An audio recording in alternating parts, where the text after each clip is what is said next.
हो तुम लोग? तुम लोग की पढ़ाई ठीक चल रही होगी। तो आज हम लोग पढ़ेंगे बच्चों ऑब्जेक्टिव क्वेश्चंस का डिस्कशन जो कैपेसिटर का है एचसीवी का। तो देखो मैंने एक दो तीन प्लान सोचा है कि जो एचसीवी का ऑब्जेक्टिव है इसके लिए मैं एक सीरीज बना देता हूं।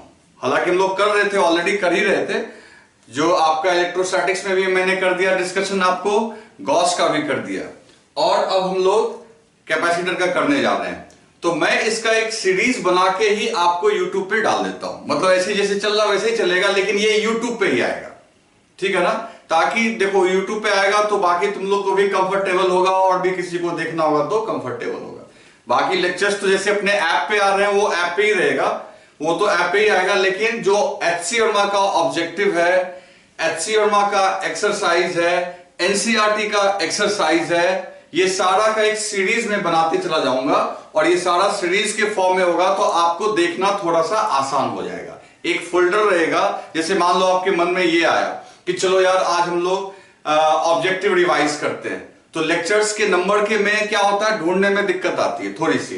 तो मैं इसका एक प्लेलिस्ट बना के यूट्यूब पे इसका एक अलग प्लेलिस्ट होगा, एचसी वर्मा के एक्सरसाइज का प्लेलिस्ट अलग होगा, एनसीईआरटी का अलग होगा, और इससे भी ज्यादा एक बहुत धमाकेदार कर सकते हो एक प्रोडक्ट और मैं ला रहा हूं, और वो है आपका 20 इयर्स का जो टोटल क्वेश्चन पूछा गया है नीट में, जेई एडवांस में और जेई मेन में, उसकी भी एक प्लेलिस्ट बनेगी। जैसे आपने अगर कैपेसिटर अभी पढ़ लिया है तो कैपेसिटर में पूछे गए सारे क्वेश्चंस जेई एडवांस में जो इंपॉर्टेंट हैं, अच्छे क्वेश्चंस है सारे, मतलब बकवास वाले तो मैं नहीं डालूंगा। जो 20 इयर्स में लेटेस्ट वर्जन जो मेरे को लगता है कि अभी लेटेस्ट ट्रेंड में है जो क्वेश्चंस वो, और फिर आपका जेई मेन में हो गया, फिर आपका नीट में हो गया, तो इन सभी का मैं एक प्लेलिस्ट और बना दूंगा। तो कितना मजेदार होगा, क्या तैयारी अपनी होगी। एक तो अपना लेक्चर और डीपीपी तो है ही जो एप्लीकेशन पे आएगा, और बाकी आपके लिए कितना फायदा है, आपको एनसीईआरटी का भी सॉल्यूशन मिल गया, आपको सारे क्वेश्चन बैंक का भी, और साथ ही साथ क्या आपको एचसी वर्मा का ऑब्जेक्टिव जो कोई नहीं करवाता है। ऑब्जेक्टिव सब्जेक्टिव की बात तो सब्जेक्टिव तो कोई करवाता भी है, ऑब्जेक्टिव कोई नहीं करवाता, वो बहुत कंसेप्चुअल है। चाहे किसी भी एग्जामिनेशन को लेके देखो, वो बोर्ड्स को लेके, कंपटीशन को लेके, सब जगह काफी कॉन्सेप्ट्स उसमें होते हैं। तो देखो यही चीज मैं बोल रहा हूं ना, बार बार मैं क्या बोल रहा हूं आपको, बार बार मैं यही कर रहा हूं आपको कि बाकी लोगों को ऐसा फील होने दो कि ये अभी टाइम क्या आ गया है। लेकिन बच्चों हम लोग देखो, हम लोग ज्यादा बढ़िया पढ़ाई कर रहे हैं, हम लोग ज्यादा बेहतर पढ़ाई कर रहे हैं। लॉकडाउन से अपने को कोई फर्क नहीं पड़ा, और उल्टा हमने अच्छी तैयारी, जैसे मान लो कि इतने सारे प्रोडक्ट्स को लाना ऑफलाइन क्लास में संभव भी नहीं हो पाता, क्योंकि वहां पे क्या होता है, टाइम लिमिटेड है, ये है, बहुत सारी चीजें होती है। यहां देखो मैं हर चीज आपको ढूंढ ढूंढ के, चलो भाई ये भी कर लेते हैं, वो भी कर लेते हैं। तो इसी को तो अपने को अपने आप अपने तैयारी को और स्ट्रांग करना है कि जब कभी भी एग्जाम हो तो तुम्हें ये फीलिंग ना रहे कि तुम, जैसे क्या है, लोग क्या सोचते होंगे कोई दूसरे लोग कि अरे यार इस बार के बच्चों का क्या होगा, वो कोरोना के चक्कर में फंस गए। यार मैं बोलता हूं ना, इसको रिवर्स करके हम लोग दिखाएंगे। हम लोग ऐसी पढ़ाई करेंगे, इतना फिजिक्स सीखेंगे जो सीख कर रहे हैं, इसी को इतना कंटिन्यू करना है कि हम लोग अपने आप को फॉर्चुनेट माने कि ठीक है भाई ऐसा हुआ, तभी हम लोग को, और हमने अपनी तैयारी को बेहतर कर ली। नॉर्मल लोग जितना पढ़ते हैं उससे हम लोग ज्यादा पढ़ाई कर रहे हैं, क्योंकि हमको अभी घर में ही रहना है, बाहर कहीं नहीं जाना है, तो सबसे ज्यादा टाइम हम इन्वेस्ट कर सकते हैं अपने पढ़ाई पे। तो मैंने जैसा बोला था, हालांकि ये इंस्पिरेशनल वीडियो नहीं है, ये तो हम लोग काम की ही बात करेंगे, और इंस्पिरेशनल वीडियो भी मैं अब आपको ज्यादा नहीं 7 से 8 मिनट का डालूंगा, ताकि हमें यह साबित कर देना है कि कोई भी संकट में हमें नुकसान के बजाय उल्टा हम लोग उससे फायदा निकालना जानते हैं। समझ गए बच्चों? तो ये दिमाग में अपने को सेट रखना है। क्लियर? तो ठीक है, मोटिवेशन के लिए तो मैं अलग से वीडियो डालूंगा। आज हम लोग पहले पढ़ाई शुरू करते हैं। तो आज हम लोग करते हैं, और याद रखना कि जो जो ये सारे YouTube पे ही आएंगे, ठीक है ना? कौन कौन सी चीज फिर से बता रहा हूं, 20 इयर्स क्वेश्चन बैंक जो कि कंपटीशन में पूछे गए हैं, उसके अलावे एनसीईआरटी का सॉल्यूशन, एचसीएमआर का सॉल्यूशन, और बाकी बोर्ड्स के जो ऑब्जेक्टिव, स्टेट बोर्ड के लिए ऑब्जेक्टिव का भी एक सीरीज है। तो वो क्या है ना, वो हर चैप्टर के बनाने में मजा नहीं आएगा, पहले 3 चैप्टर होने दो, तब उसके ऊपर 200 में मॉडल क्वेश्चन दूंगा और उसको हम लोग करेंगे। और इसके साथ ही साथ एक चीज और, अब देखो वेडनेसडे तक अपना बैच कंप्लीटली फॉर्म हो चुका होगा, आप तैयार रहना। इलेक्ट्रोस्टैटिक्स, गॉस लॉ और कैपेसिटर, इन तीनों का एग्जाम होगा आपका नेक्स्ट वीक में, जब बैच फॉर्म हो चुका होगा, सभी को रोल नंबर मिल जाएगा, ठीक है, वो बात की बात है। और उसके बाद हम लोग एग्जाम भी कंडक्ट करेंगे। क्लियर है बच्चों? तो चलो आज की पढ़ाई शुरू करते हैं।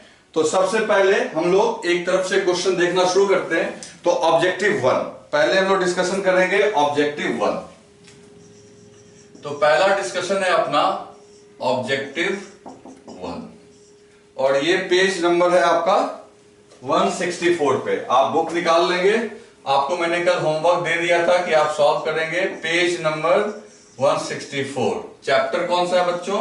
कैपेसिटर, चैप्टर हो गया कैपेसिटर, ऑब्जेक्टिव 1। अब देखते जाओ, कुछ क्वेश्चंस तो बच्चों बहुत आसान है, कुछ टफ है, लेकिन चलो देखते हैं। आप अच्छे से सुनते चले जाओ, मैं डिस्कशन करता चला जा रहा हूं। नंबर 1 क्वेश्चन देखो, ये आपका गॉस लॉ है। कहता है capacitor of capacitance C is charge to potential V, the flux of electric field through the close surface of enclosing capacitor. दोस्त नंबर 1 क्वेश्चन देखो, ध्यान से देखना। ये रहा आपका कैपेसिटर, ठीक है। तो कैपेसिटर को आपने चार्ज कर दिया V पोटेंशियल से, तो यू नो दैट कि इस पे आपका पॉजिटिव चार्ज आता है एक प्लेट पे, और दूसरे प्लेट पे कैसा चार्ज आता है? नेगेटिव, ठीक है। तो पॉजिटिव चार्ज आया, नेगेटिव चार्ज आया। कहता है इलेक्ट्रिक फ्लक्स निकालो क्लोज सरफेस से। क्लोज सरफेस मतलब एक ऐसा सरफेस ड्रॉ करो जो इसको पूरी तरीके से घेर ले और जो कैपेसिटर को इनक्लोज कर दे। तो भाई एक हम लोग को सरफेस ड्रॉ करना होगा। तो सरफेस मान लो हमने ऐसे ड्रॉ कर लिया। अब ये तुम कहोगे सर सर्कल क्यों ड्रॉ किया? भाई आपको जो ड्रॉ करना कर लो, बस आपको ये जो सरफेस होना चाहिए ये इन दोनों प्लेट को इनक्लोज करना चाहिए। तो बच्चों याद करो मैंने क्या बोला था आपको, ये हो गया गॉसियन सरफेस, ये हो गया आपका गॉसियन सरफेस। तो अब बताओ इसके अंदर नेट चार्ज कितना है? तो बहुत आराम से कह सकते हो सर ये तो नेट चार्ज 0 हो गया, क्योंकि कोई भी कैपेसिटर को जब चार्ज करोगे तो एक प्लेट पे पॉजिटिव दूसरे पे नेगेटिव इक्वल मैग्नीट्यूड का। तो फ्लक्स इक्वल्स टू फॉर्मूला भूल गए बच्चों की, याद है तुम्हें? फ्लक्स इक्वल्स टू फॉर्मूला होता है Q inside by epsilon naught. तो total charge plus Q minus Q दोनों ऐड करके क्या हो जाएगा? 0। तो फ्लक्स इक्वल्स टू हो गया आपका 0।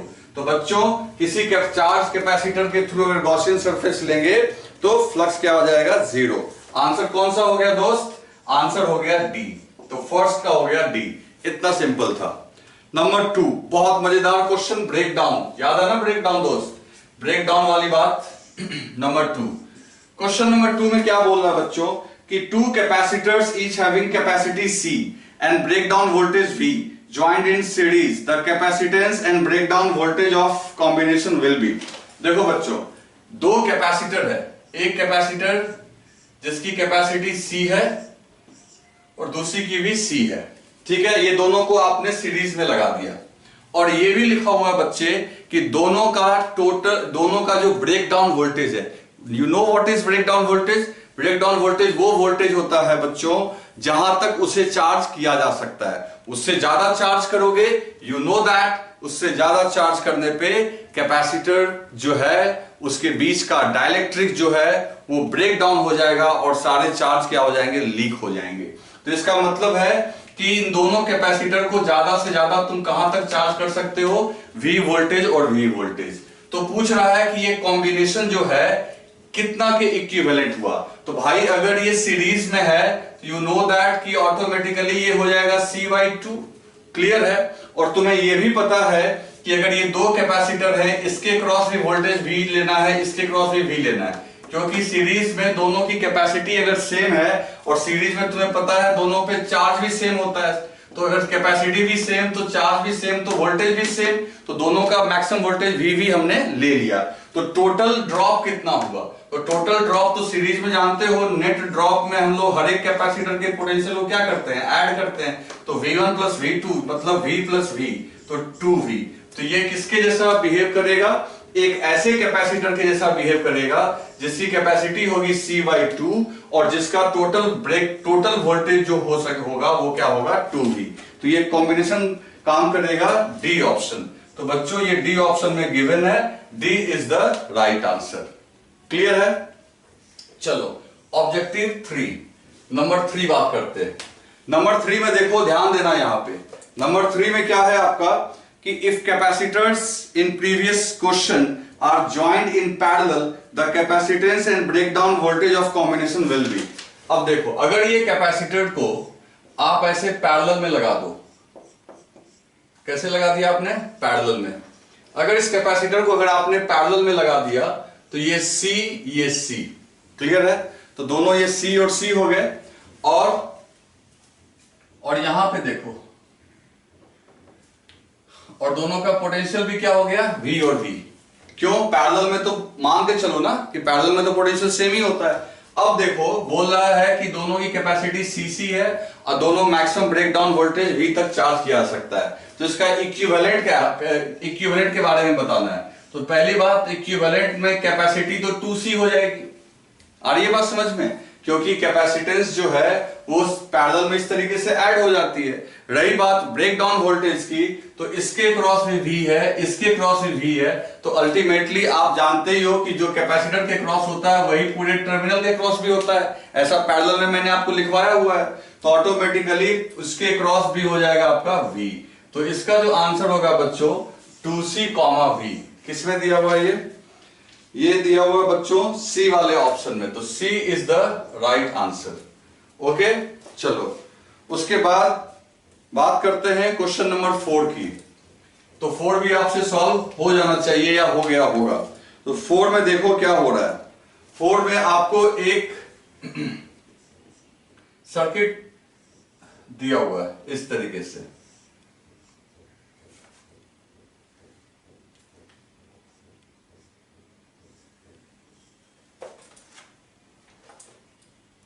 ये डायग्राम हो गया, देखो यही डायग्राम है आपका दिया हुआ है।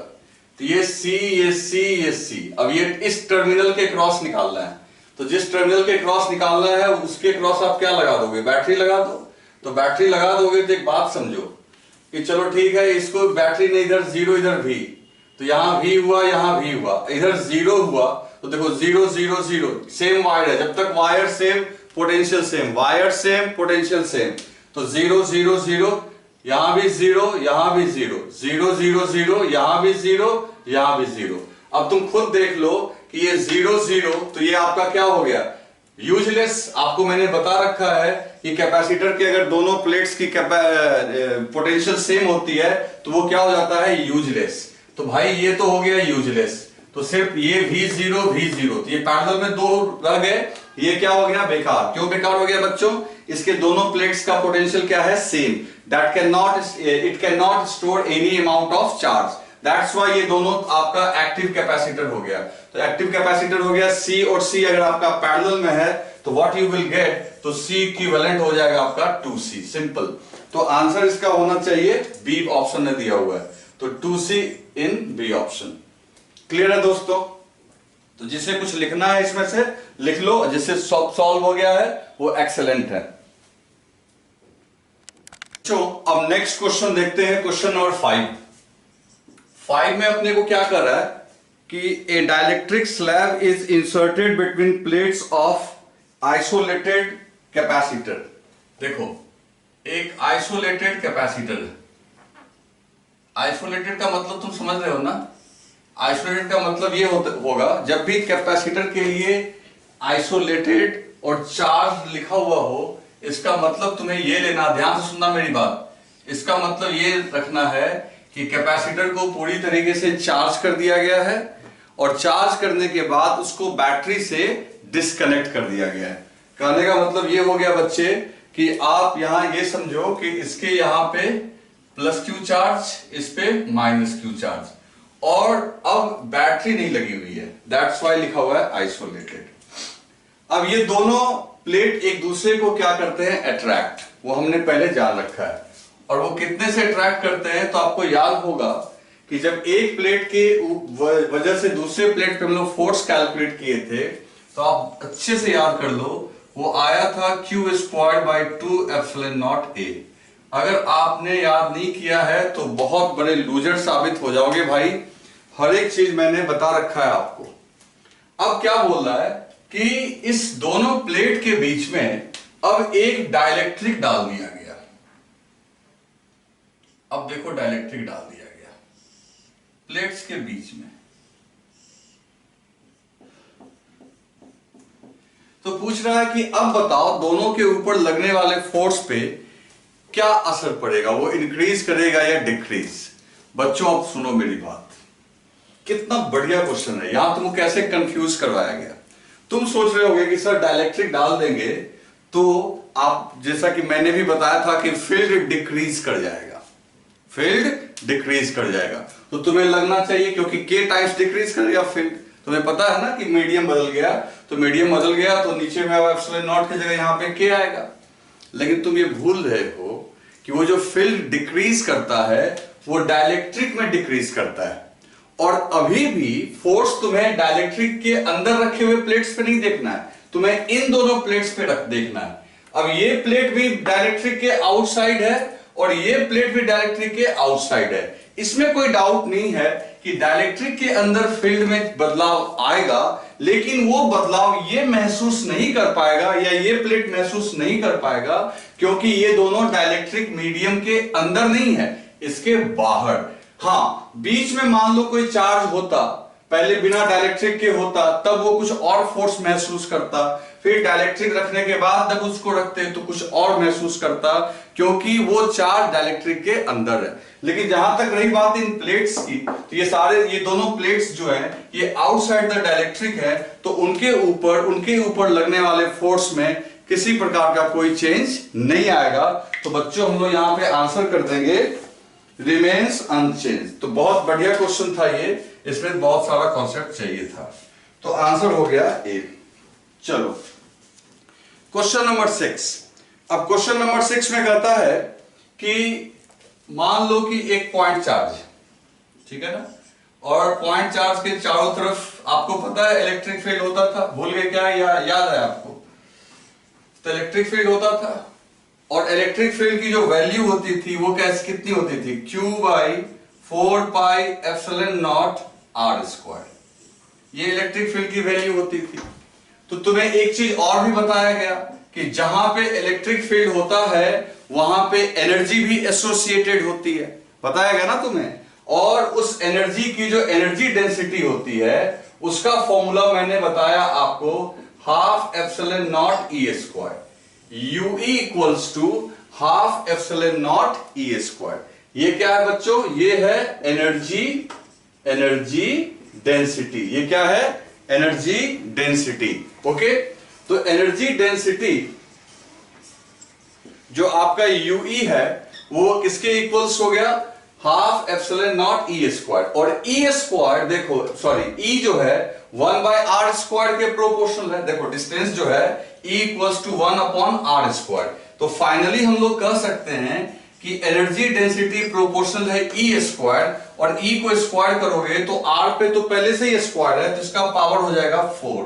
तो इसका मतलब है एनर्जी डेंसिटी जो है किसी पॉइंट चार्ज का, वो उस चार्ज से डिस्टेंस R के पावर 4 के प्रोपोर्शनल है। तो UE जो यहां पे हो जाएगा वो 1 बाई 4 स्क्वायर के प्रोपोर्शनल, R बाई 4। समझ में आ रही है बात ना, ये हम लोग यहां से कैलकुलेट कर लिए। क्वेश्चन नंबर 7, जिसका आंसर हो गया बच्चों डी। क्वेश्चन नंबर 7 बहुत बढ़िया। क्वेश्चन नंबर 7 में क्या बोल रहा है वो देखते हैं। करा a parallel plate capacitor has plates of unequal area. The larger plate is connected to positive terminal of battery and the smaller plate to negative terminal. Q plus and Q minus be the charge appearing on the positive and negative plate respectively. तो इनके magnitude के बारे में बताना है। भाई देखो, अभी तक लकली हमने जितना भी कैपेसिटर डिस्कस किया था उसमें दोनों प्लेट का एरिया क्या लिया था, सेम। लेकिन अभी ना क्वेश्चन में जानबूझ के लिखा हुआ है कि इसको बैटरी मत समझ जाना भाई। क्वेश्चन में लिखा हुआ है कि एक प्लेट बड़ा है दूसरा प्लेट छोटा है। अब इनको ना बैटरी से कनेक्ट कर दिया, दिस इज बैटरी, तो बैटरी से कनेक्ट कर दिया अनइक्वल सेट। तो पूछ रहा है कि बताओ इस पे जो चार्ज एपियर हुआ, यहां पे Q प्लस एपियर हुआ और यहां पे Q माइनस, इन दोनों का मैग्नीट्यूड सेम होगा या डिफरेंट होगा। तो बच्चों बहुत सिंपल है, देखो एरिया से चार्ज को लेना देना नहीं है, एरिया को कैपेसिटेंस से लेना देना है। और दूसरी बात, बैटरी कभी भी चार्ज नेट चार्ज सप्लाई नहीं करती है। तो बैटरी अगर नेट चार्ज सप्लाई नहीं करेगी तो बैटरी को जितना इधर से प्लस भेजना होगा उतना इधर से माइनस भेजना पड़ेगा, चाहे एरिया कुछ भी हो। तो इसका मतलब ये हो गया कि Q plus is equal to Q minus. Magnitude wise ये दोनों चार्ज क्या होंगे, सेम। ये इस बात पे डिपेंड नहीं करेगा कि एरिया क्या है। समझ गए ना? तो आंसर हो गया बी। क्लियर है? आ रही है बात समझ में? तो आंसर क्या हो गया हमारा यहाँ पे बी। ये दोनों ही चार्ज क्या होंगे, सेम। क्योंकि बैटरी को जो चार्ज भेजना है ना भाई, वो इक्वल एंड अपोजिट ही भेजेगा, ताकि हम ये बोल सके कि बैटरी नेट चार्ज नहीं भेजती। ये बात हमेशा सही है। चलो क्वेश्चन नंबर 8। क्वेश्चन नंबर 8 देखते हैं। Again interesting question. क्या बोल रहा बच्चों कि एक प्लेट है इस तरीके से, ठीक है ना, एक प्लेट है ऐसे,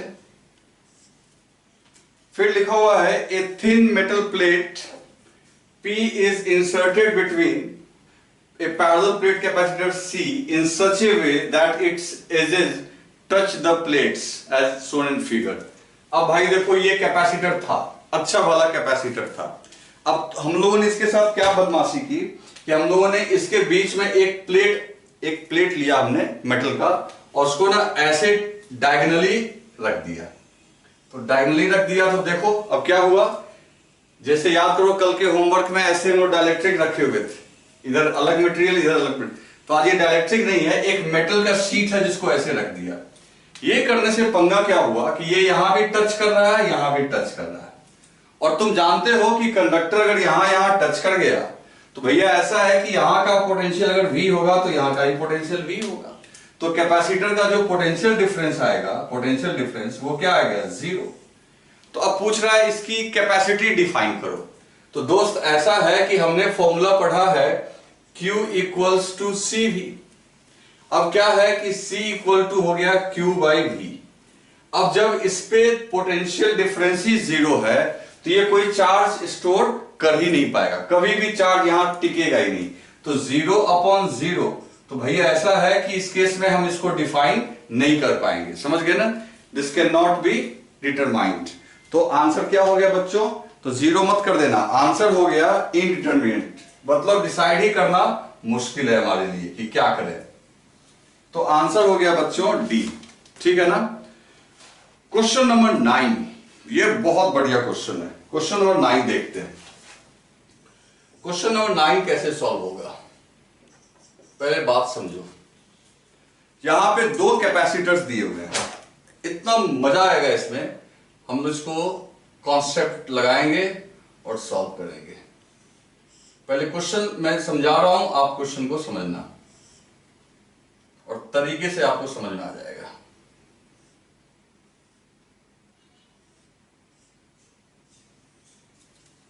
देखो ये 2 कैपेसिटर हो गया, C1 एंड C2।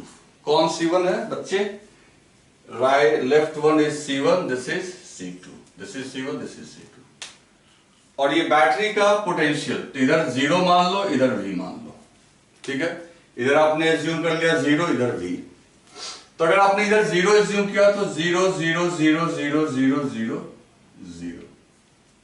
ओके, और अगर आपने इधर V एज्यूम किया है तो V V V V V V। क्योंकि तुम्हें पता है कि जब तक आपका पोटेंशियल, जब तक वायर सेम रहता है पोटेंशियल सेम रहता है। अच्छा, ये बीच वाला आइसोलेटेड है तो इसका मान लो V डैश। क्लियर? अच्छा, ये दोनों क्या है, सीरीज में। अब ये दोनों सीरीज में है तो सही बात है, इस पे अगर तुम प्लस क्यू डालते हो तो इस पे माइनस क्यू, इस पे प्लस क्यू, इस पे माइनस क्यू। और इन दोनों प्लेट के बीच का जो पोटेंशियल डिफरेंस है, इन दोनों के बीच का जो डिफरेंस है वो V1 होगा, सॉरी V2 मान लेते हैं। तो V2 is the potential difference between this capacitor, और V2 इक्वल्स टू क्या होगा बच्चों, V minus V dash. V2 लिखना है ना, V2 हो गया V माइनस V डैश, और इसके बीच का गैप मान लेते हैं V1, और V1 हो गया बच्चों, जिसका पॉजिटिव प्लेट ये है, V डैश माइनस 0। क्लियर? तो पोटेंशियल में चेंज तभी आएगा जब बीच में कैपेसिटर रहेगा। अब एक बात देखो, इन दोनों के ऊपर क्या है, आपका चार्ज सेम, ओके, दोनों पे चार्ज सेम है, दोनों की कैपेसिटी अलग अलग है, ठीक है। तो हम लोग एक काम और कर सकते हैं, क्या कर सकते हैं, अगर इसके अक्रॉस पोटेंशियल डिफरेंस निकालना होगा तो V2 इक्वल्स टू लिखेंगे Q by C2 and V1 equals to क्या लिखेंगे, Q बाई C1।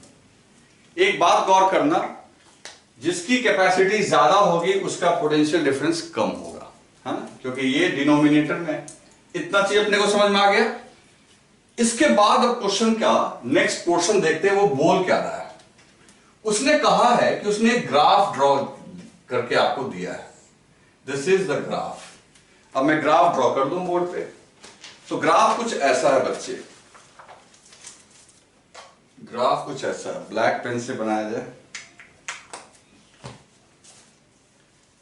ग्राफ कुछ ऐसा है कि इस एक्सिस पे पोटेंशियल लिया गया है और इस एक्सिस पे एक्स, ओके।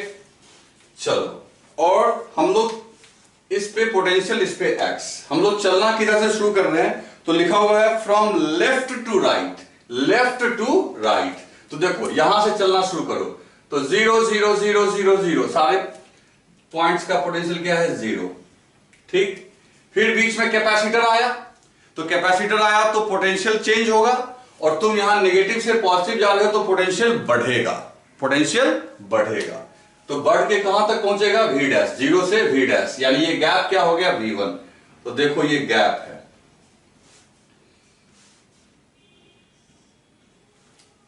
ओके, ये गैप हुआ। फिर यहां से V dash V dash V dash constant हो गया, तो देखो यहां भी कांस्टेंट करके दिया हुआ है। फिर कांस्टेंट, फिर जब जैसे यहां पे आए तो फिर क्या हुआ, गैप, गैप हुआ, मतलब फिर पोटेंशियल और बढ़ेगा। तो देखो तुम डायग्राम में भी देखो यहां पे कि फिर बढ़ा, थोड़ा जगह स्पेस कम हो रहा है तो इसको यहां लिख देते हैं, Q1 बाई C1 है भाई। तो ये गैप फिर आया, और फिर देखो गैप आने के बाद फिर V हो गया कांस्टेंट। तो भाई एक बात सुनो, क्या दिमाग लगाना है, ये जो गैप और ये गैप कब आया, जब कैपेसिटर पहले C1 के लिए ये गैप हुआ, क्योंकि लेफ्ट टू राइट जा रहे हो, ये C1 को रिप्रेजेंट कर रहा है और ये गैप C2 को। तो इस डायग्राम को देख के आप क्लियर समझ रहे हो कि C1 का गैप ज्यादा है, C1 का गैप ज्यादा है, C1 का गैप ज्यादा है, यानी C1 का पोटेंशियल डिफरेंस ज्यादा है, क्योंकि गैप मतलब पोटेंशियल डिफरेंस, ये C1 कैपेसिटर के लिए, C2। तो इसका मतलब V1 ग्रेटर हो गया V2 से, यानी ये गैप किसको रिप्रेजेंट कर रहा है, V1 को।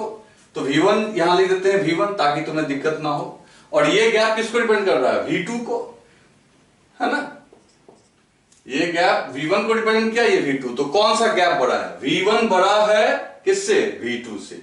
तो V1 बड़ा है V2 से, और तुमको यहां मैंने फॉर्मूला लिख दिया जिसमें कैपेसिटेंस देख रहे हो डिनोमिनेटर में, अगर V1 ग्रेटर होगा V2 से, ये तभी होगा जब C1 छोटा होगा, क्योंकि चार्ज तो दोनों का सेम है, तो जिसकी कैपेसिटी कम उसका पोटेंशियल डिफरेंस ज्यादा। तो बच्चों बहुत आराम से हम लोग बोल सकते हैं कि C1 छोटा होगा C2 से। तो कौन सा ऑप्शन हुआ भाई, तो बहुत आराम से आप ये कट गया, इसको 1 ऐसे कर दो, तो बहुत आराम से हम लोग बोल सकते हैं बच्चे, आंसर हो गया इसका यस सी। समझ गए ना। तो इसमें यह दिमाग लगाना था तो आप में से जितने लोगों से अगर सारा बन गया तो कोई बात नहीं, जिनसे जो नहीं बना वो इसको लिख लो।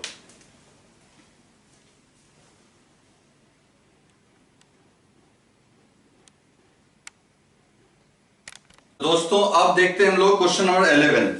इसमें देखो दोस्तों क्या लिखा हुआ है कि दो स्फेयर है ना, दो स्फेयर है, सिंगल स्फेयर्स।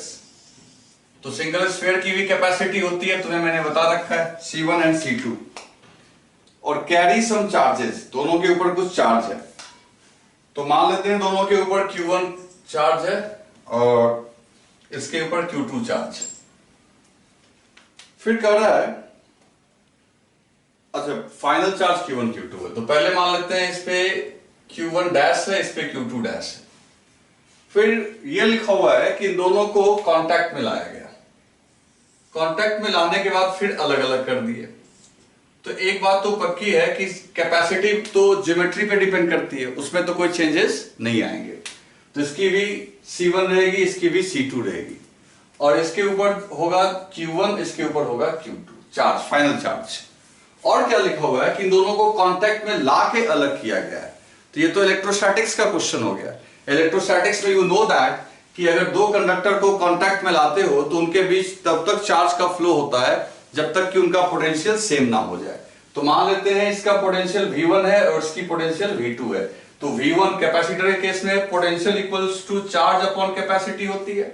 इसके केस में भी लिख सकते हैं V2 equals to Q2 by C2, और V1 और V2 दोनों क्या होंगे, इक्वल। तो V1 और V2 अगर इक्वल होंगे, क्योंकि फाइनल पोटेंशियल दोनों का क्या होना है, सेम, तो V1 इक्वल्स टू V2, इसका मतलब हो गया Q1 by C1 equals to Q2 by C2। तो अपना जो यहाँ पे आंसर होना चाहिए किस ऑप्शन में है, तो अच्छा ऐसे दिया हुआ है ना, तो एक काम करो Q2 को इधर ले आओ, तो Q1 upon Q2 equals to C1 upon C2। तो आंसर हो गया बच्चों बी ऑप्शन। क्लियर है? तो यहां पे एक बहुत छोटा सा कॉन्सेप्ट तुम्हें लगाना था कि दोनों को टच में लाने से दोनों का फाइनल पोटेंशियल क्या हो जाना चाहिए, सेम। चलो क्वेश्चन नंबर 12 देखते हैं। क्वेश्चन नंबर 12 में क्या बोल रहा है कि 3 capacitor 6 microfarad are available, find the maximum and minimum capacity of combination. तो भाई 3 6 माइक्रोफारड के कैपेसिटर्स हैं, ठीक है ना, 3 कैपेसिटर्स, तीनों के 6 कैपेसिटर्स। तो मैक्सिमम, तो आपको तो मैंने बता रखा है कि अगर आप इन्हें सीरीज में ऐड कर दोगे, सीरीज में, तो सबसे सीरीज में ना नेट कैपेसिटी घट जाती है। तो सीरीज में ऐड करोगे तो C अपॉन N, तो सीधी सी बात है 6 अपॉन 3, तो ये हो गया 2 microfarad, this is minimum. Okay, और पैरेलल में क्या होता है, पैरेलल में ये ऐड हो जाता है।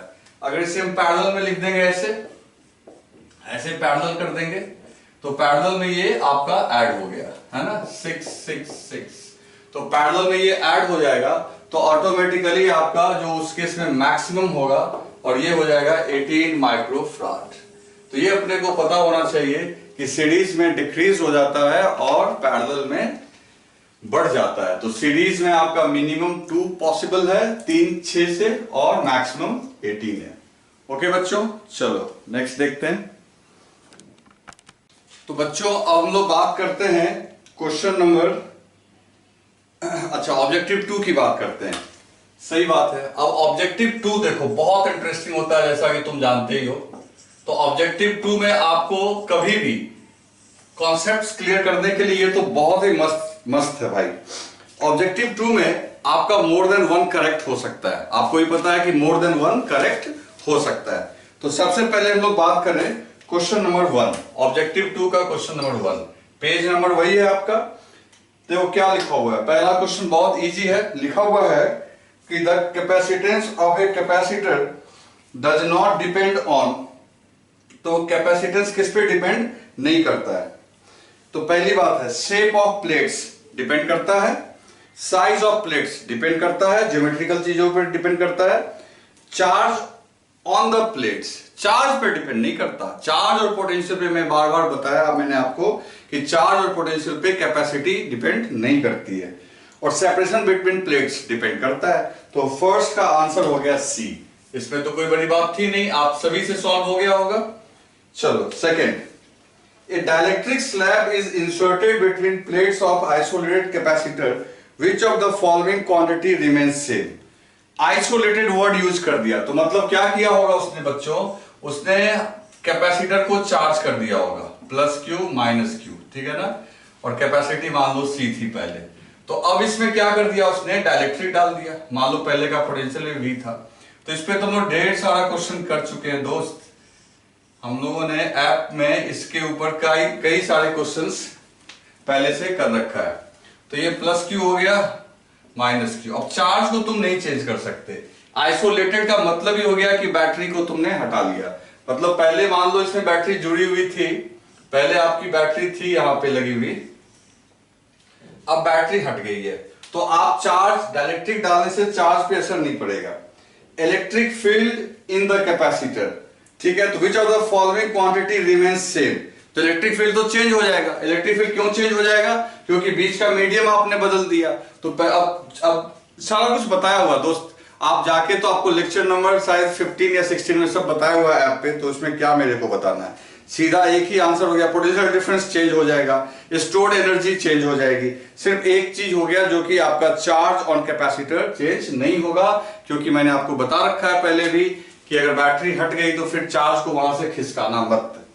तो ये आंसर हो गया 2 का बी, ठीक है।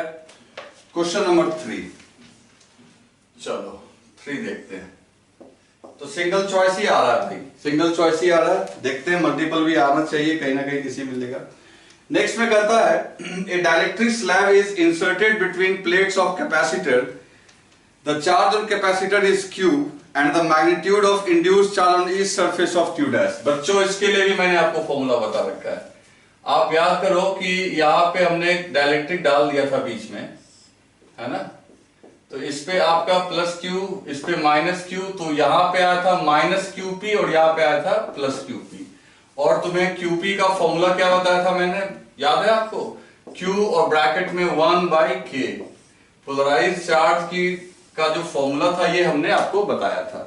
तो अब देखो सीधी सी बात है, तो अगर k की वैल्यू QP Q के बराबर तभी होगी जब k की वैल्यू इनफाइनाइट होगी, जो मेटल्स का होता है, डायलेक्ट्रिक का नहीं, किसका, मेटल्स का।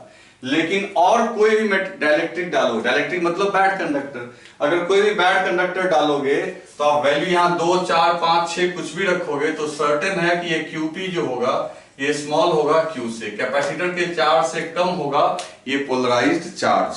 तो देखो may be larger than Q, larger की तो बात ही नहीं हो सकती है, मस्ट बी लार्जर, भाई लार्जर तो हो ही नहीं सकता है। इक्वल हो सकता था, इक्वल ये दोनों होते जब यहाँ पे मेटल होता, तो मेटल के लिए के इनफाइनाइट लेते, लेकिन मेटल को इसने डायलेक्ट्रिक लिखा है, डायलेक्ट्रिक मतलब बैड कंडक्टर, तो बैड कंडक्टर का कुछ ना कुछ तो वैल्यू रखोगे, फाइनाइट वैल्यू रखोगे, तो इसका मतलब ये आंसर हो गया हमारा इसमें डी। क्या बात है, सारे सिंगल याद है, तो थर्ड का भी हो जाएगा डी। क्लियर, चलो फोर्थ देखते हैं। फोर्थ में क्या बोल रहा है बच्चों, फोर्थ क्वेश्चन देखो, फोर्थ में कहता है each plate of parallel plate capacitor has charge Q on it. अच्छा, दोनों प्लेट पे Q चार्ज ही है, भाई देख लो पहले से जो चार्ज दिया हुआ है वो दोनों पे equal charge, equal and opposite नहीं है, लिख दिया है Q है दोनों पे। तो Q है अगर दोनों पे, तो पहले तो ये डिसाइड कर लो कि ये Q कैसे अरेंज होगा, इनर सरफेस पे रहेगा, बाहर रहेगा, कहां रहेगा।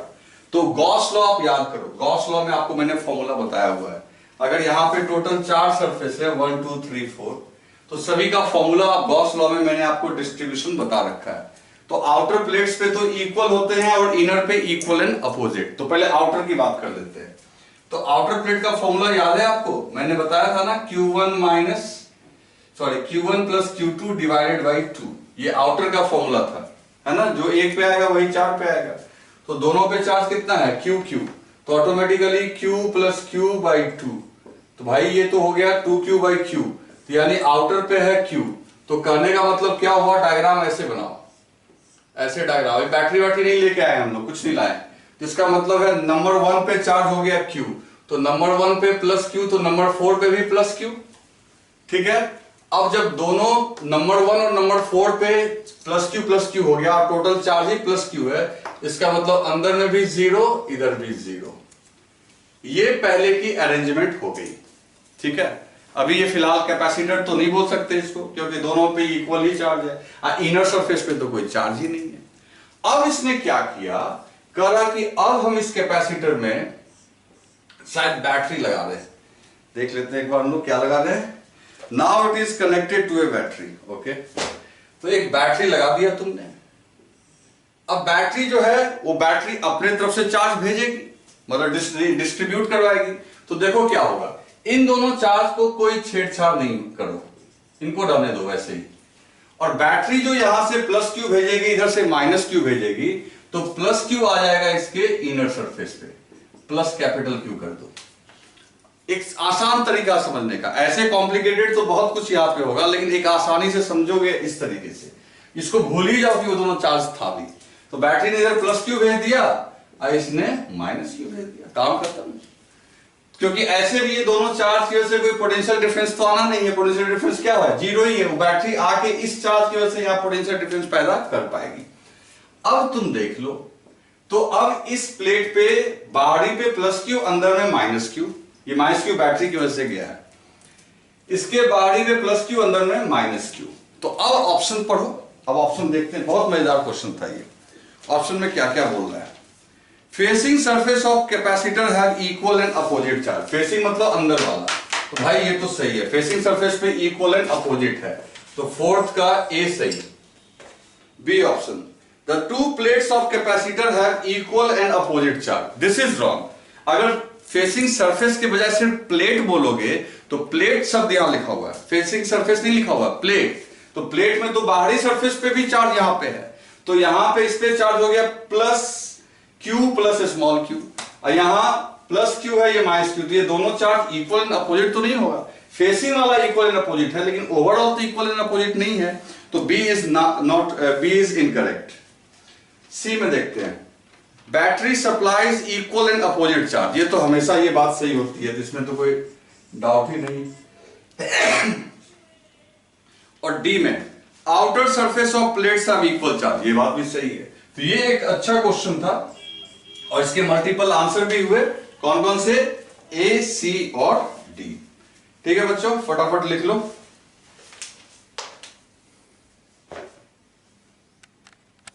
दोस्तों अब क्वेश्चन नंबर 5, क्वेश्चन नंबर 5 देखो। अब ये क्वेश्चन भी मैंने आपको पहले ही लेक्चर्स में करवा रखा है, तो वहां से देखो ये सॉल्व हो जाएगा। The separation between plates of charged parallel plate capacitor is increase. अब इसमें एक थोड़ा कंफ्यूजन तुम्हें हुआ होगा कि सर इसमें लिखा नहीं है कि बैटरी लगी हुई है या बैटरी नहीं लगी हुई है, लेकिन एक चीज देखो इसने, अब ये थोड़ी तो गलती है, अगर लिखा हुआ है कि चार्ज्ड है, तो चार्ज्ड है तो ये मान के चलो कि चार्ज करने के बाद बैटरी को वहां से हटा लिया, ठीक है ना, तभी बन पाएगा। तो बैटरी को अगर तुमने वहां से हटा दिया, है ना, चार्ज कर दिया, और उसके बाद कैपेसिटर के बीच सेपरेशन बढ़ा रहे हो, तो मान लो ये पहले कैपेसिटर सी था, प्लस चार्ज माइनस चार्ज, दोनों के बीच का डिस्टेंस डी। अब ये डी को तुम बढ़ा रहे हो, तो हमने तो काफी डिस्कशन इसके ऊपर किया है कि डी के बढ़ा देने से ठीक है भाई, ये 2D कर दिया मान लो एग्जाम्पल के लिए, तो कैपेसिटी आधी हो जाएगी। बैटरी नहीं है तो चार्ज पे तो कोई फर्क पड़ना नहीं है। चार्ज अगर कोई फर्क नहीं पड़ना तो इसका मतलब पोटेंशियल, अगर यहां मान लो कि यहां पोटेंशियल अगर V था, है ना, क्योंकि V इक्वल्स टू क्या होगा, V इक्वल्स टू होगा Q बाई C, और यहां भी चार्ज वही है, और यहां पे आपका V डैश इक्वल्स टू क्या होगा, Q बाई चार्ज वही है, और कैपेसिटी C बाई 2, तो 2 ऊपर चला गया, तो V dash equal to 2Q by C यानी 2V, तो पोटेंशियल डबल हो गया, है ना।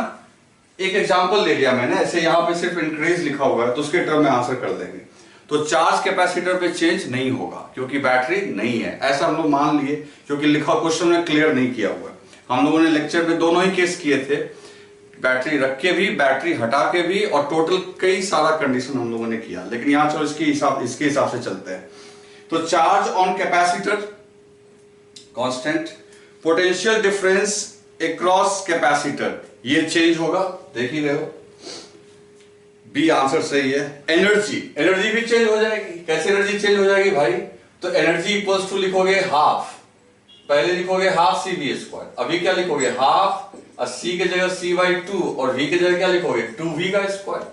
तो ऑटोमेटिकली तुम देखोगे सॉल्व करके तो एनर्जी डबल हो गई, यू डैश डबल हो गई, तो एनर्जी भी चेंज हो जाएगी। तो एनर्जी भी चेंज हो जाएगी, पोटेंशियल डिफरेंस भी चेंज होगा। एनर्जी डेंसिटी चेंज नहीं होगी। कहोगे कैसे? तो एनर्जी डेंसिटी का फॉर्मूला तो अपने को पता है ना, half epsilon not E square, है ना, half epsilon not E square. और इलेक्ट्रिक फील्ड पे ये डिपेंड करता है, एनर्जी डेंसिटी किस पे डिपेंड कर रहा है? इलेक्ट्रिक फील्ड पे। और इलेक्ट्रिक फील्ड की वैल्यू क्या होती है? तो इलेक्ट्रिक फील्ड की वैल्यू होती है potential difference, that is v बटे दोनों के बीच का डिस्टेंस d। और नई वाली इलेक्ट्रिक फील्ड क्या होगी?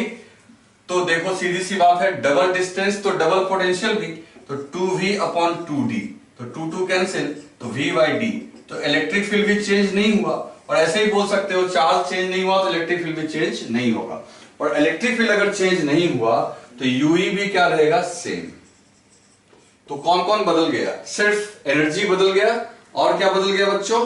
पोटेंशियल भी आपका डबल हो गया। तो आंसर कौन सा हो गया बच्चों यहाँ पे? बी एंड सी। तो 5 का करेक्ट ऑप्शन हो गया बी और सी। तो यहां वो एक एजम्पशन हम लोग को करना पड़ा। चलो क्वेश्चन नंबर 6, क्वेश्चन नंबर 6 देखते हैं। क्वेश्चन नंबर 6 देखते हैं। क्वेश्चन नंबर 6 में क्या बोल रहा है? A parallel plate capacitor is connected to a battery, a metal sheet of negligible thickness. अब एक बात समझो, ये पैरेलल प्लेट कैपेसिटर है, इसके बीच में एक प्लेट डाल दिया गया। तो याद करो इसकी कैपेसिटी का फॉर्मूला मैंने आपको लिखवा रखा है, epsilon not a upon D minus T plus T by के। मैंने आपको ये लिखवा रखा है पहले से, है ना, जहां टी क्या है? Thickness, T thickness, thickness. अब ये इसने टी को ही बोल दिया नेग्लिजिबल है, तो टी नेग्लिजिबल है तो d माइनस टी को लगभग हम लोग लिख सकते हैं क्या? d। और ऊपर से मेटल है तो मेटल के लिए k का वैल्यू क्या होता है? इनफाइनाइट। तो टी बाई इनफाइनाइट ये तो ऐसे भी जीरो हो जाएगा, तो टी बाई इनफाइनाइट आपका जीरो होगा। तो सीधी सी बात है, इसके डालने के बावजूद जो कैपेसिटी होगी वो होगी epsilon not a upon D, है ना। पहले ये सी डैश कर लो, डालने से ये इस प्लेट को डालने से पहले था epsilon not a by D, इसको डालने के बाद ये फॉर्मूला हुआ। लेकिन इस फॉर्मूला में उसने लिख दिया कि थिकनेस जो है वो नेग्लिजिबल है, तो नेग्लिजिबल है तो यहां भी नेग्लेक्ट कर दोगे, और यहां ऐसे भी मेटल के केस में इंफिनिटी से डिवाइड करोगे तो अल्टीमेटली डी ही बचेगा, तो कैपेसिटी ऑलमोस्ट क्या रह जाएगी? सेम। ठीक, लेकिन मेटल का प्लेट बीच में आने से इंडक्शन होगा, तो इंडक्शन होगा मतलब इस पे चार्ज जरूर आएगा। तो चार्ज इस पे जरूर आएगा, तो मान लो यहां पे प्लस क्यू चार्ज है तो इस पे माइनस क्यू, इसके इस तरफ प्लस क्यू और इस तरफ माइनस क्यू, इस पे इंडक्शन होगा और वही इक्वल इंडक्शन होगा, क्योंकि फॉर्मूला जो तुम लिखोगे पोलराइज्ड चार्ज के लिए Q1 माइनस 1 बाई के, के की जगह यहां इंफिनिटी रखेंगे तो 1 बाई इंफिनिटी हो जाएगा 0, तो QP इक्वल्स टू Q आ गया। आ रही है बात समझ में? तो यहां पे अब देखते हैं कौन कौन सा ऑप्शन कैसे कैसे है। The battery will supply more charge. क्या इसके डालने से बैटरी को अलग से कोई चार्ज भेजना पड़ा? बैटरी चार्ज भेजती अगर कैपेसिटी में चेंज होता, है ना, तो बैटरी को कोई चार्ज भेजने की जरूरत नहीं है, कैपेसिटी में चेंज नहीं हुआ, तो A is not correct. Capacitance will increase, wrong. Potential difference between plate will increase, wrong. D में देखो, equal and opposite charge will appear on two faces of metal plate, that is right. तो इसका answer हो जाएगा D।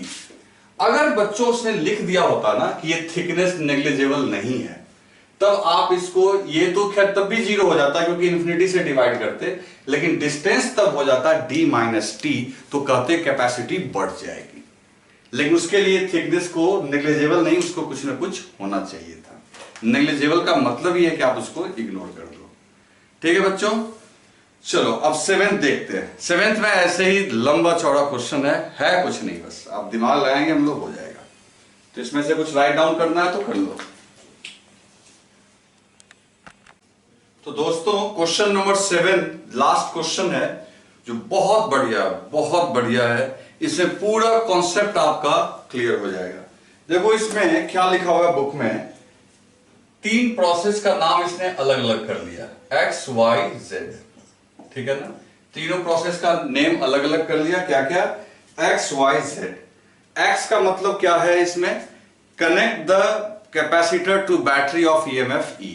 मतलब X का मतलब ये हो गया कि आपने कैपेसिटर को एक बैटरी से कनेक्ट किया, तो आप समझ ही सकते हो क्या होगा उस केस में। वाई में कहना है कि बैटरी हटा लिया, सब प्रोसेस का मतलब समझे, बैटरी हटा लिया। जेड में क्या कहना है कि, अच्छा एक डब्ल्यू भी है, जेड में कहना है कि बैटरी को कनेक्ट तो किया लेकिन रिवर्स पोलैरिटी मतलब देखो, जैसे यहां इधर प्लस लिखा और इधर माइनस से कनेक्ट किया, यहां उल्टा कर दिया हमने, इधर माइनस रखा इधर प्लस।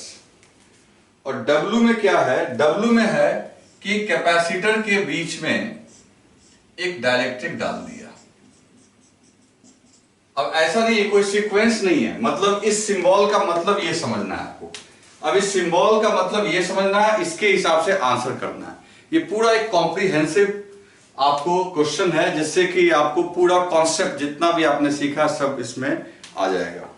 देखो चॉइस ए, हर एक चॉइस को अपने को देखना पड़ेगा।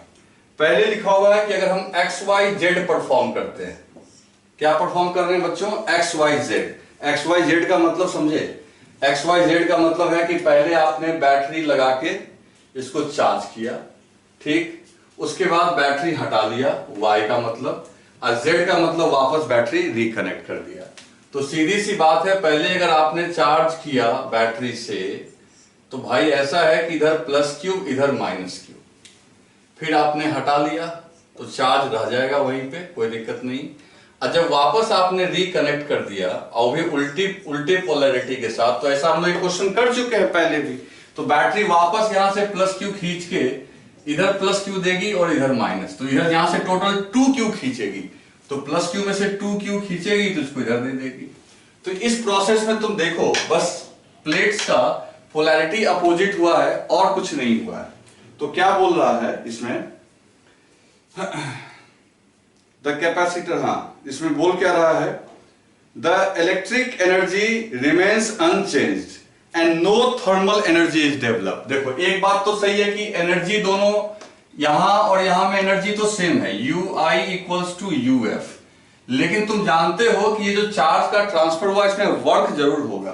तो इस क्वेश्चन को हम लोग ऑलरेडी सॉल्व किए हुए हैं, और जहां मैंने प्रूव कर दिया था कि जितना भी वर्क होगा वो हीट के फॉर्म में डेवलप होगा, और इसने लिखा है कि हीट डेवलप नहीं होगा, तो ए इज द रॉन्ग, ये रॉन्ग ऑप्शन हो गया। अब तो आपको क्वेश्चन का मतलब समझ में आ गया है कैसे क्या करना है हमको।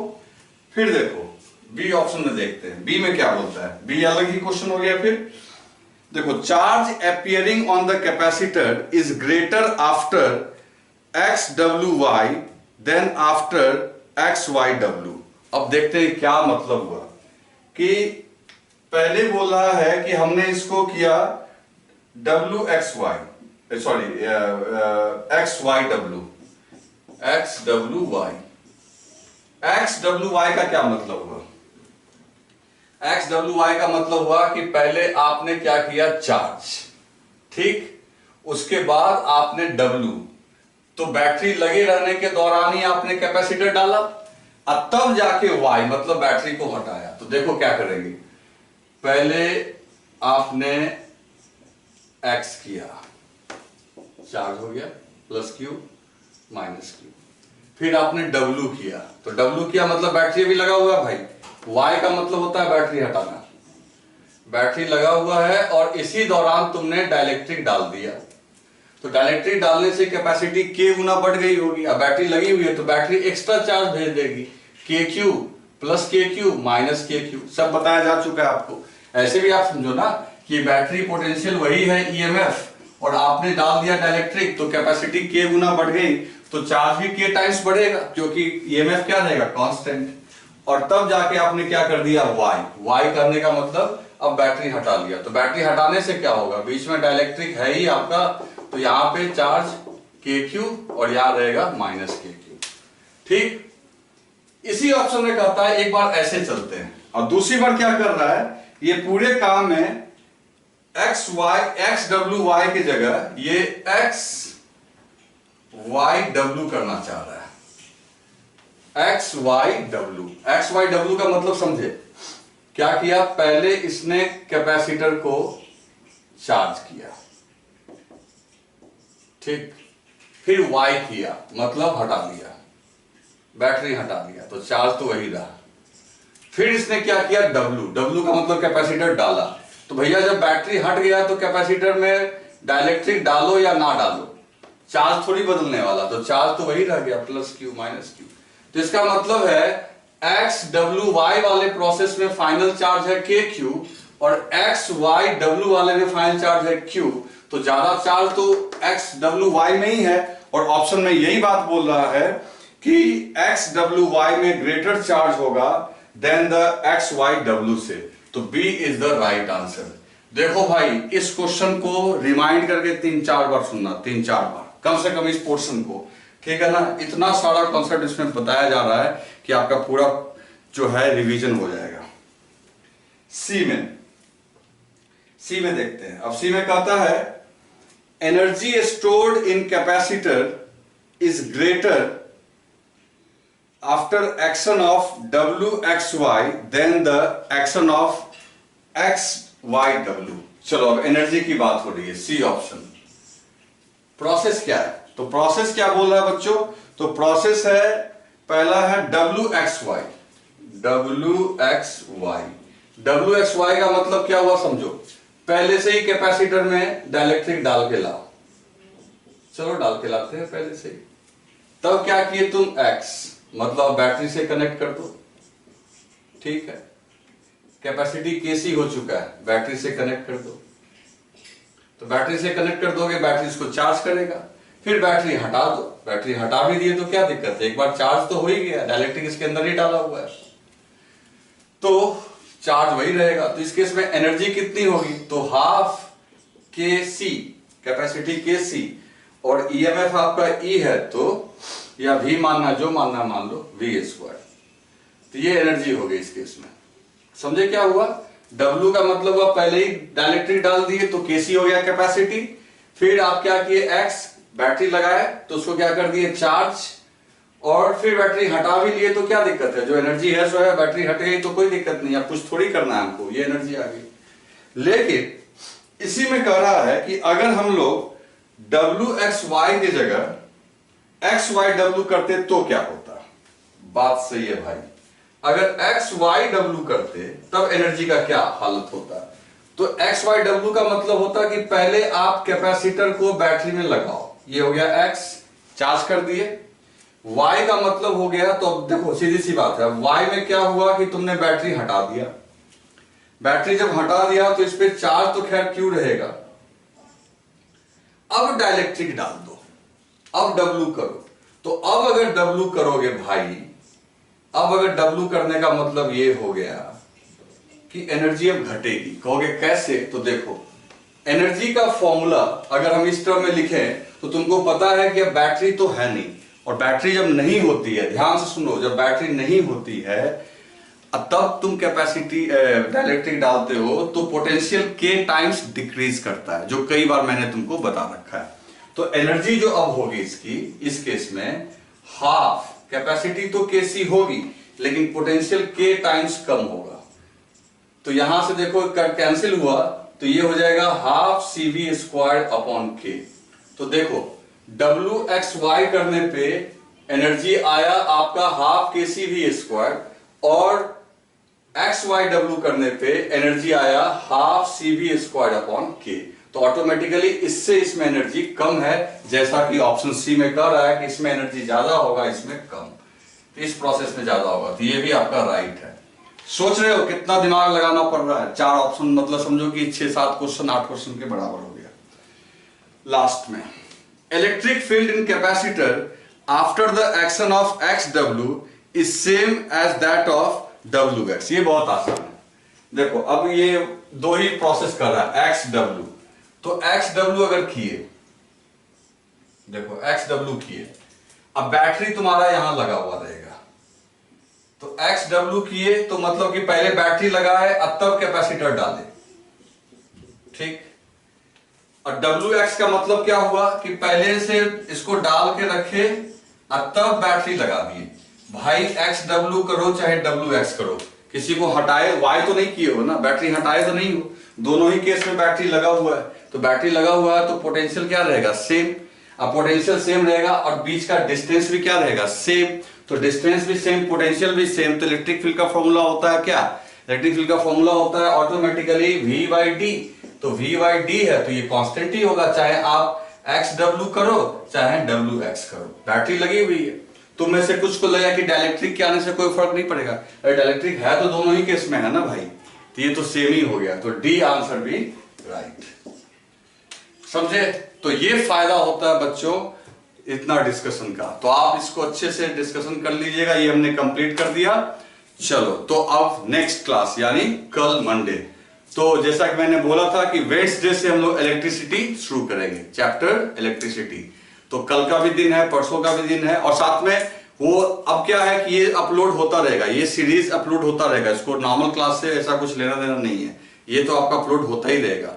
तो ऐसे कल के शेड्यूल में हम लोग का है, कल भी यूट्यूब पे ही अपलोडिंग रहेगी, क्योंकि 80वां का सीरीज पहले इसको करते हैं हम लोग। तो कल आप एक्सरसाइज जहां तक बन सके आप सॉल्व करके आइएगा, जहां तक करने का मतलब कम से कम तुम करके रखना।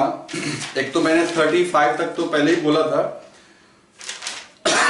सॉरी, इसमें अब ढेर सारा क्वेश्चन आपसे सॉल्व हो ही जाएगा। तो जो डिफिकल्ट है वही मैं बताऊंगा, पूरा का पूरा 68 है तो वो तो 68 पूरा सॉल्व करना तो संभव नहीं है। इसमें आई थिंक कि अगर आप ध्यान से पढ़े होंगे तो आधे क्वेश्चंस तो आपसे सॉल्व हो जाएंगे। जो डिफिकल्ट वाला होगा स्टार मार्क करके मैं बता दूंगा, और इसके अलावा किसी को कुछ पूछना होगा तो व्हाट्सएप भी कर सकता है नंबर पे। तो आप कल पूरा बनाना, ठीक है ना, कम से कम नहीं कुछ तो 50 तक तो ट्राई करो, 1 से 50 तक धीरे धीरे कर लेंगे हम लोग, 1 से 50 तक, ठीक है।